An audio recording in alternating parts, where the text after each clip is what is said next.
Good afternoon, everybody. You join us live for another Kerfuffle panel webinar. And today I have two major winners with us. I've got Zoe Bywater of Belvoir. How are you doing, Zoe? I'm very well, thank you. I'm not sure what I've won, but maybe there's a prize to come. I don't know. You have won the likeness contest to this particular cartoon character, Joy.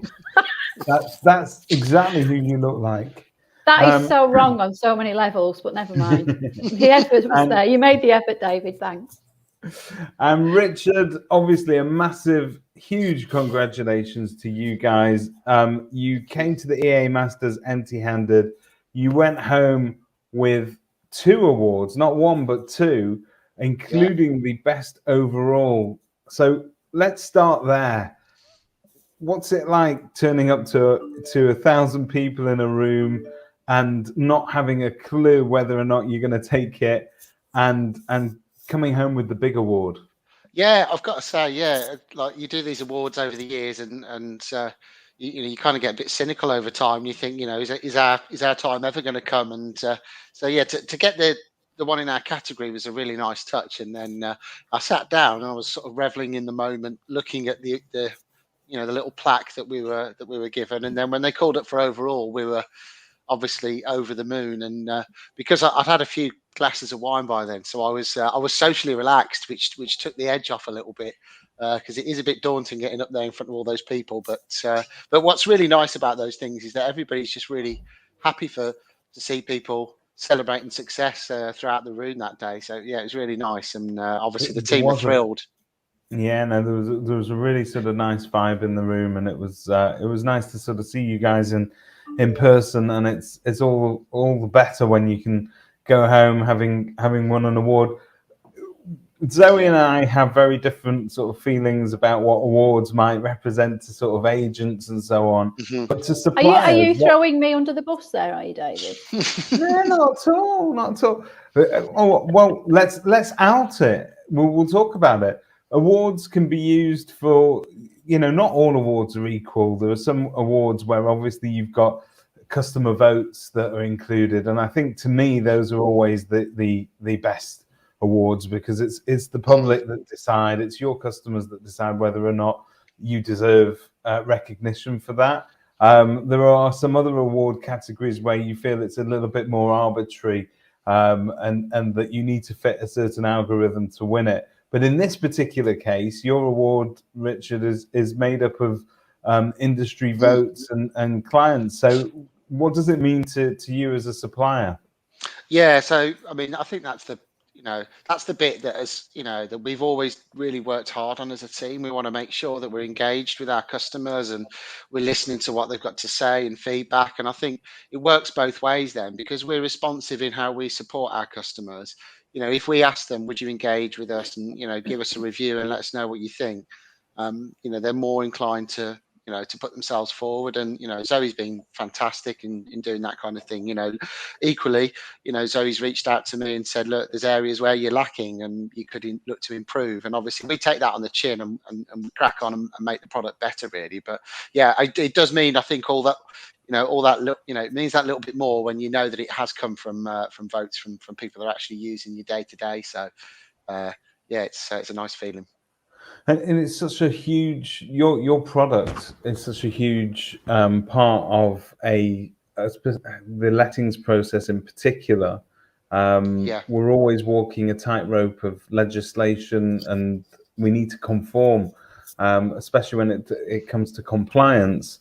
Zoe, how helpful have Inventory Hive been for you in sort of automating your process and getting things done that you may have struggled with previously? I think one of the things that attracted me to Inventory Hive to start with, and I'll be honest, I've said this before, I came across Inventory Hive by accident, which it was one of those moments where you think, why on earth, where has this been? Why has this not been in my life sooner?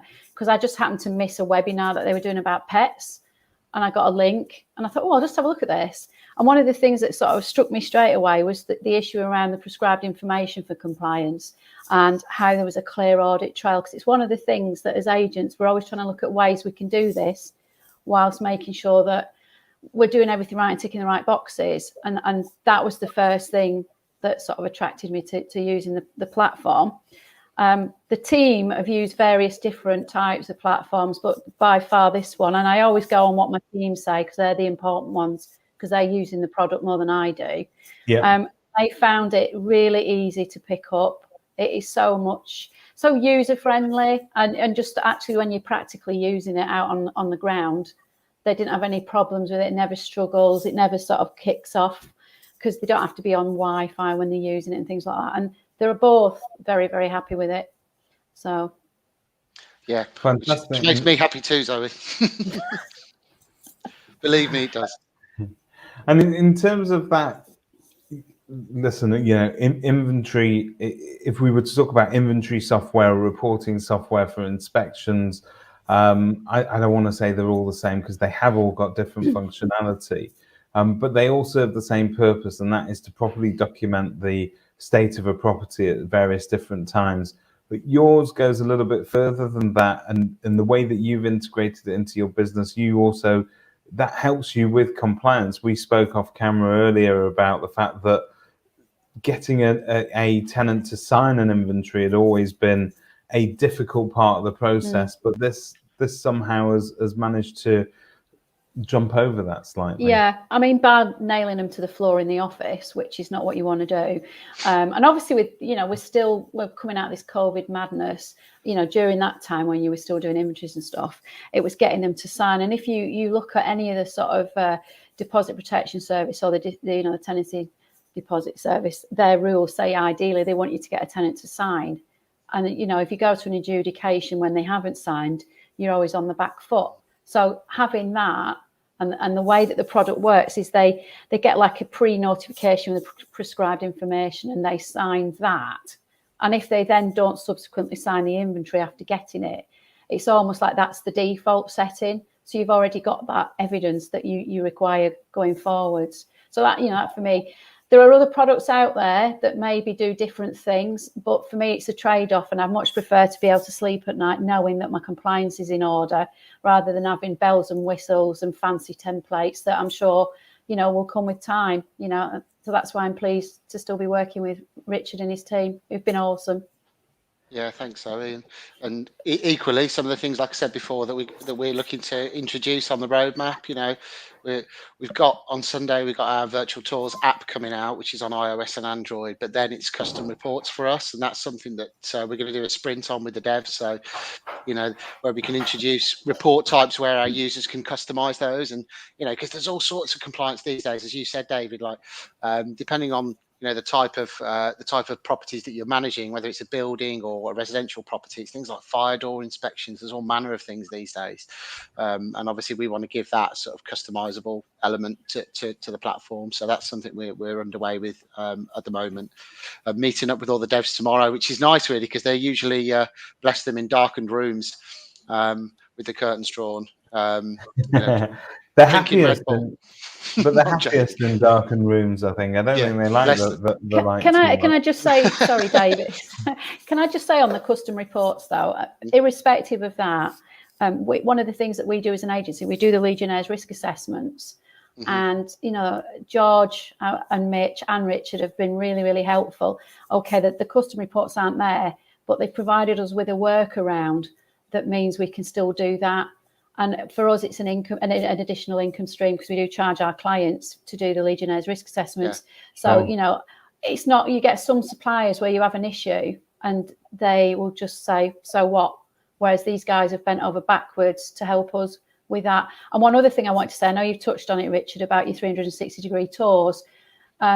It's a two-way thing, because you can use the tours on your inventories now. Yes. Yeah. So if you've got a tour, you can put it into the inventory, and vice versa. If you get a tour, you can stick it on your advertising, which I'm sure Richard would probably explain a little bit more techie than me. But Richard, it's a natural sort of segue, isn't it? If you are documenting a property with a 360-degree camera anyway, it's natural to make it available as a tour, I suppose.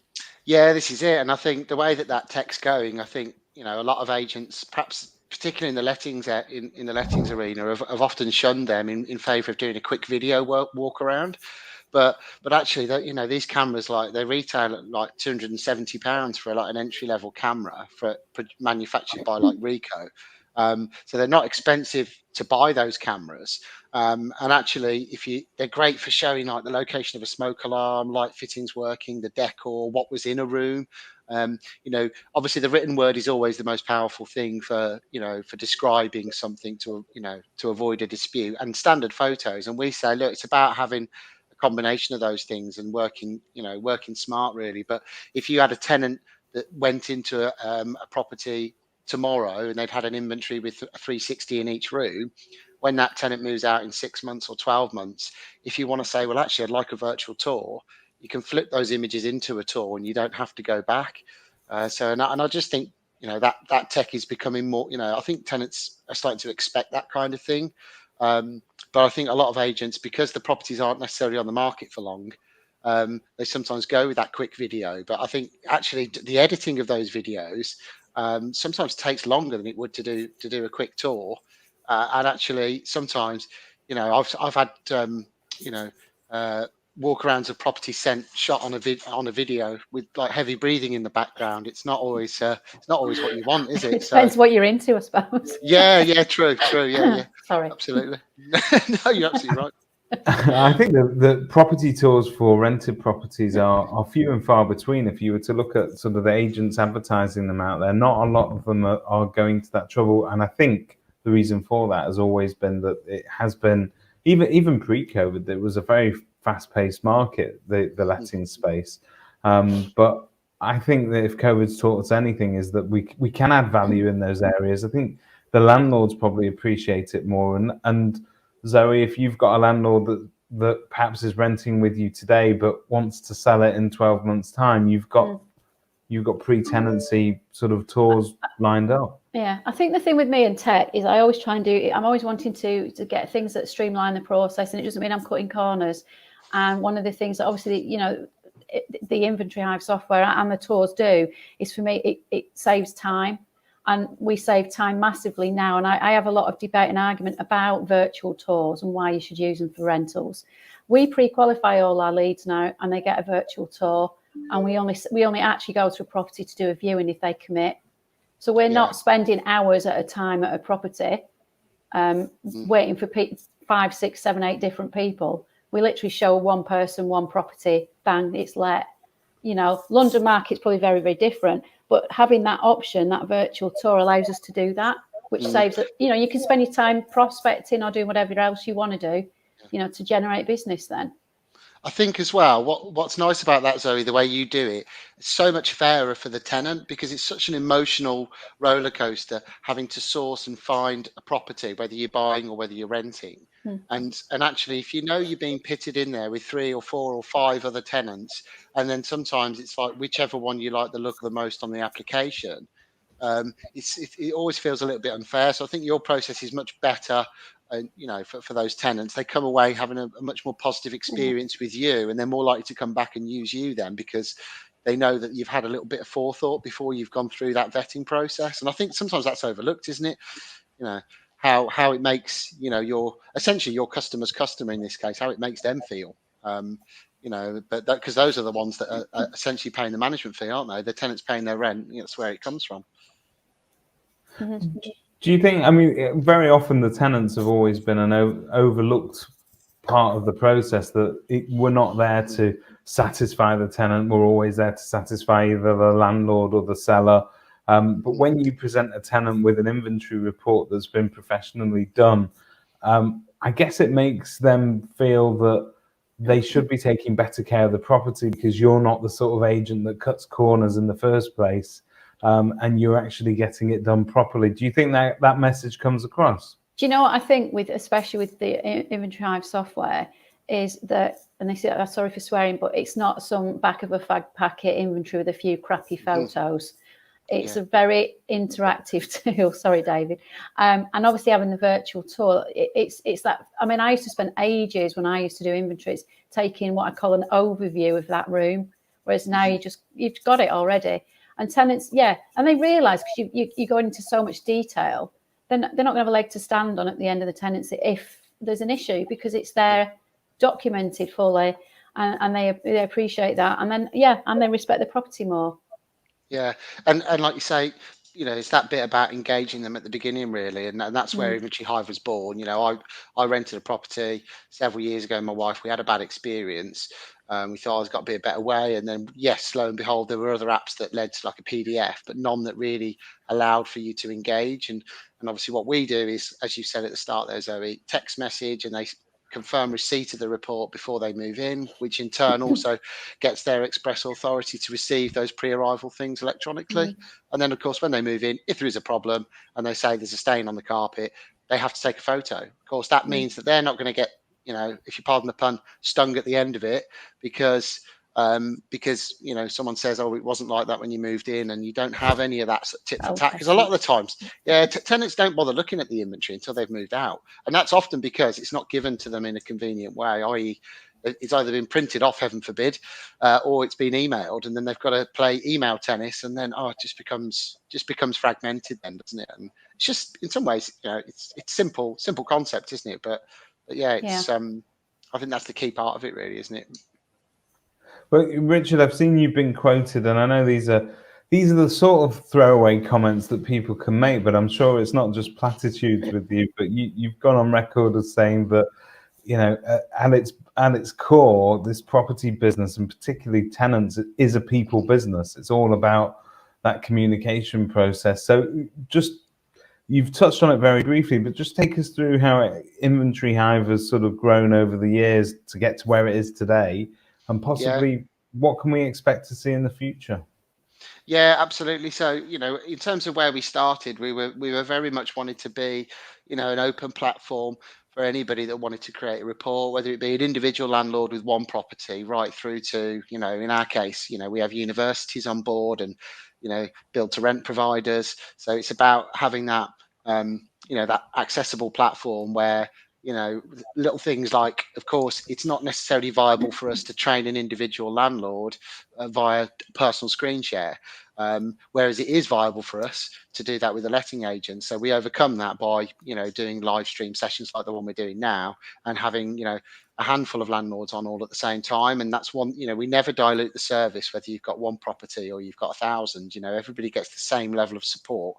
But in terms of, the roadmap and where we're going next, obviously, this coming Sunday, we released the virtual tours app, which is a really big step, because we know that kind of tech has always been, costly to produce, and in many cases time consuming, because typically you buy a 360 camera, you take the snaps on the camera, which is on the camera gallery, then you'd have to come back and plug it into your computer and go, right, that was the kitchen in this room, or that was the bathroom at that house, and that's such a pain in the ass to do. So the way that we set it up was, right, you tag it via our app and the camera. So if you're in a kitchen of a certain property, it knows that. So when you come away, it's all tagged in the right place. You can then jump on your laptop or your computer and then finish it off on the website.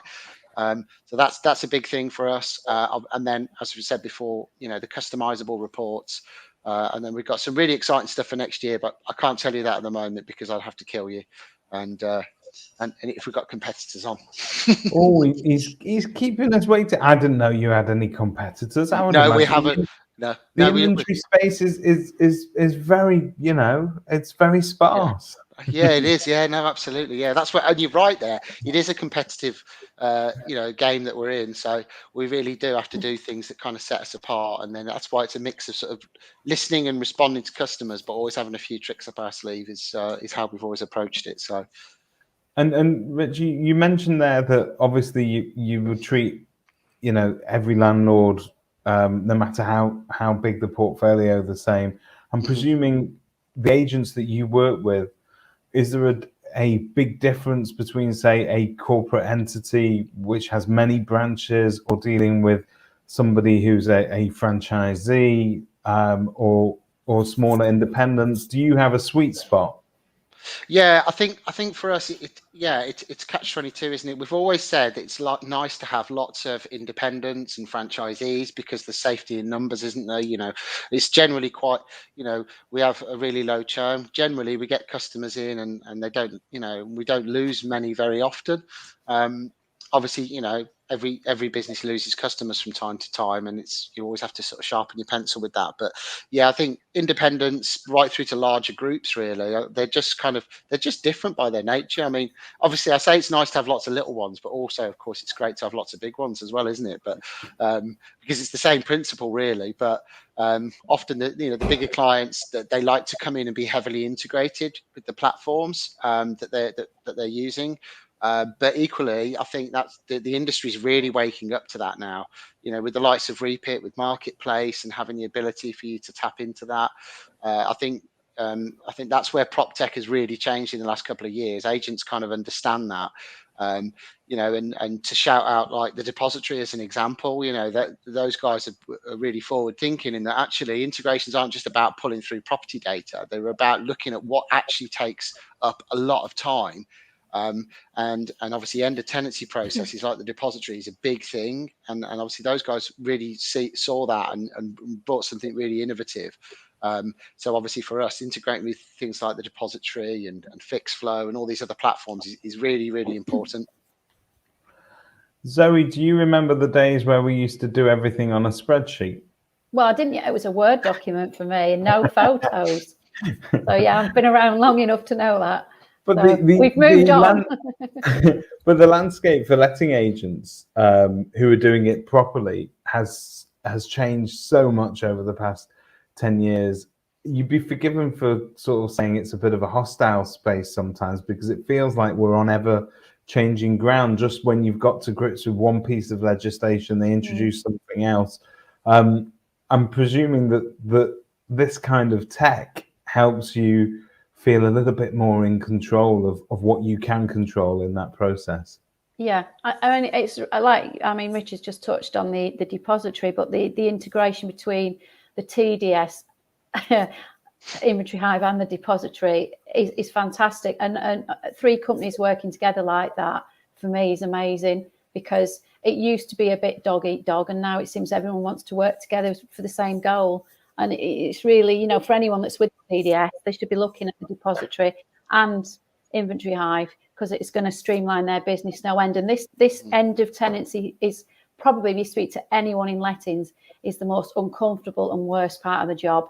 And what the 3 partners do is make the job, I won't say a breeze, but a lot easier and a lot less stressful, actually, because you're not worrying about it. Superb. Yeah. I suppose that translates through to the service that you're giving your landlords as well. So they're happy with the work that you're doing. There's less arguments, because agents always used to get caught in the middle, adjudicating between sort of landlord and tenant. It's an uncomfortable place to be, isn't it?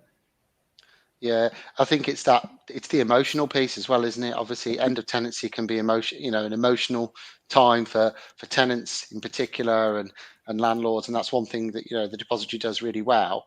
Is it kind of removes that emotion, because it's very objective, it's very fact based, and obviously that's why with Inventory Hive and the way that they move in and the way they engage at the start, obviously that has doubled up with something like the depository, can really remove that emotion, and obviously again it's all about time, isn't it? And because if an agent has less pushback on a deposit deduction, then you've got in theory happier tenants, happier landlords. Less friction all round, isn't it?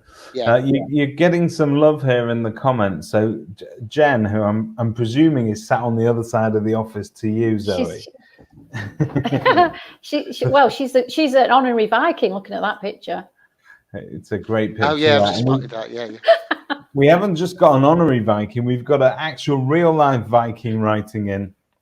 And Christian says, joking aside, he loves Inventory Hive, such an amazing platform with an amazing tenant engagement and sign-off process.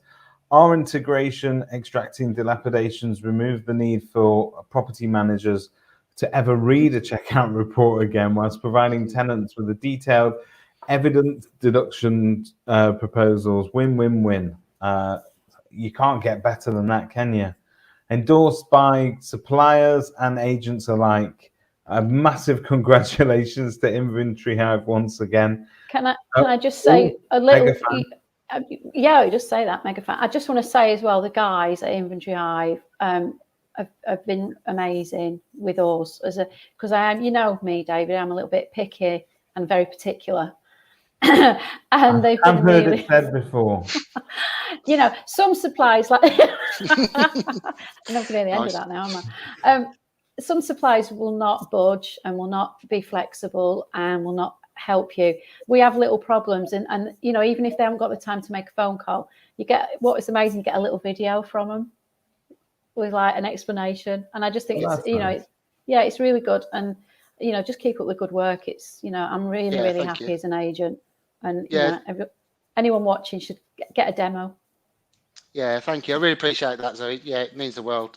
And yeah, on the video thing as well. That we brought that in January. It's a platform called Loom, which is screen share software where you can just click a few buttons and it records it. I think it's great for personalizing things and talking people through stuff. So I think it's the kind of thing that would work well with like a virtual tour as well, because as you said before, sometimes people want to have a video, but you could shoot a virtual tour, and then as an agent, you could then talk through the property in a couple of minutes and walk around the rooms and highlight the nice bits. We're going to be doing a webinar on that in a few weeks. So we've got like David Voter, the ARLA president, and a couple of other agents coming on and talking us through how they would do a commentary remotely on a virtual tour. So that should be quite a cool one. I wonder who's going to be on that panel. But of course, yeah, David, you're on that as well. I totally forgot to write. I'll tell you what's really the penny just dropped. Yeah. I never mentioned you. How rude of me, David. Mitch has been organised. Well, you know what? In fairness, David Votter is a much bigger name than I am. You see me around in more locations, but he's a big name. But what I will say is that use of Loom actually is quite. It's a very simple tool, and you can use it. This is a tip for agents, really, but you can use it to demonstrate anything you like to a vendor. So when you go out and you pitch to somebody in their living room, you've got a finite amount of time, and there's only so many things that you can show them and tell them. But if you wanted to send them something afterwards and say, oh, look, by the way, this is the type of 360 tour that we do, or this is the type of inventory report that you can expect to receive on your property, or you want to show them a little bit more detail, that Loom video that you can drop them is tremendously, it's just really effective in getting the message across. It doesn't feel like you've forgotten anything. More than that, you're underlining everything that you've done in the room already, and you get a second chance at it. So if you didn't connect for whatever reason the first time, have another go. Yeah, it is. It's a cool tool, and like obviously a big thing for me is like little things like I wake up at the crack of dawn, and then I like to crack on with my day, and sometimes people are still asleep while I start working, and that means like I can't necessarily arrange Teams with them because it'd be a bit rude to wake them up. Whereas I can do a quick Loom and then fire it out, and I know I've had that communication. So Loom is also getting a lot of love there from the team at the depository. Yeah. Fabulous prop tech Carla Burnett there. Definitely worth checking them out. This is a system that works well with others. You play well with others, and that collaboration is adding value for the agents. I'd like to thank Zoe very, very much for giving your precious time up to talk to us today. And Richard, it's always nice to see you. Massive congratulations from all the team here at Kerfuffle. Really, really, really well deserved. Yeah, thank you as well. Obviously, Kerfuffle helping us get the message out there as well has been a real game changer for us as well. So yeah, much love to both of you. Thank you.